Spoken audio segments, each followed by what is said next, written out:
cities in the world. It was in Beijing and then London, then Lagos and Abuja. In Beijing, we went there for a very interesting discussion at the invitation of the Communist Party of China. And you know, the Communist Party of China invited us and other people from around the world to discuss an important issue. It was a bit startling for us as Africans. They wanted us to discuss the issue of corruption in ruling parties. Now, this is a ruling party of China. And they said, let us meet to discuss this matter of corruption in ruling parties. And we, the Chinese, are going to tell you about corruption in our party. And they did. They brought all sorts of people to explain what was happening with this corruption and its impact in terms of political governance, in terms of economic development, in terms of everything. It was a fascinating discussion. And indeed, and as I say, the topic was corruption in the ruling party. Now, none of us, certainly the Africans who were there, we didn't talk about that as far as our ruling parties are concerned. We're quite happy to comment on what the Chinese Communist Party is.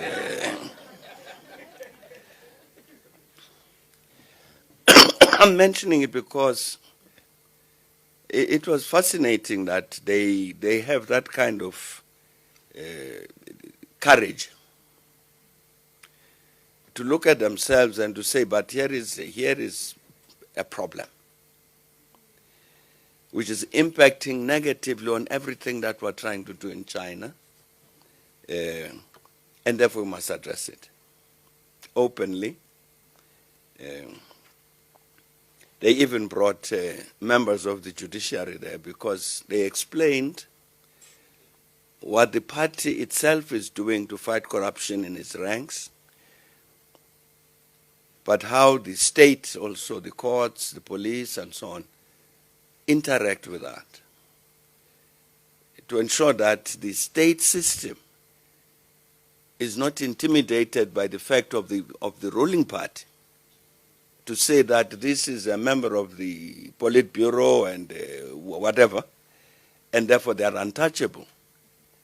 But for the party to be saying to the state organs, if we, the Communist Party, are fighting this thing against our own membership, the responsibility of the state are according to the law.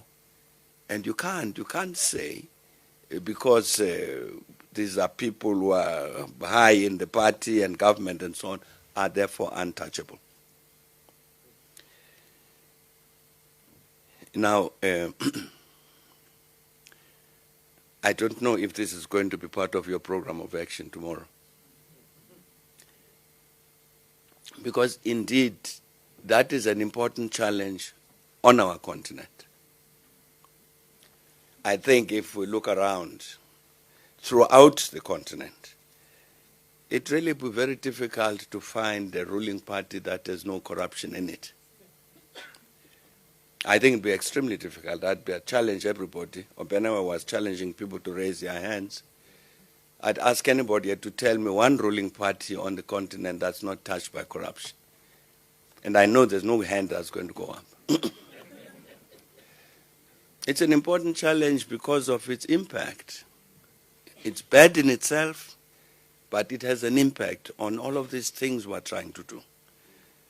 This invention of the future and then this change of the status quo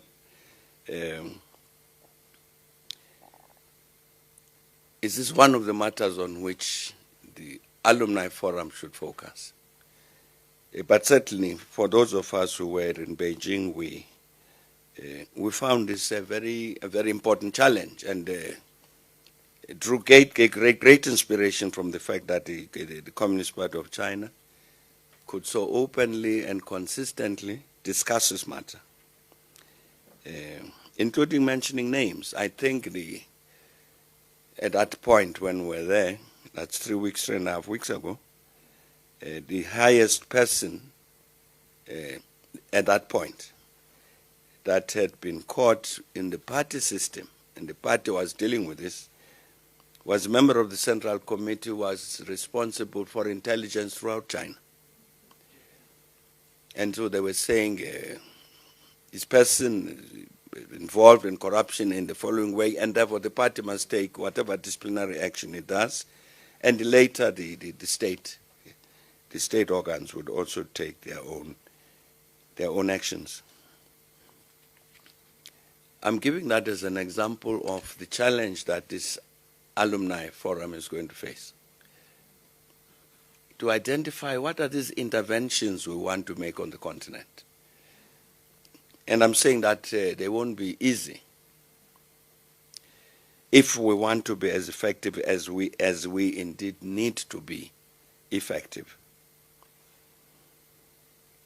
Then I was saying that I went to London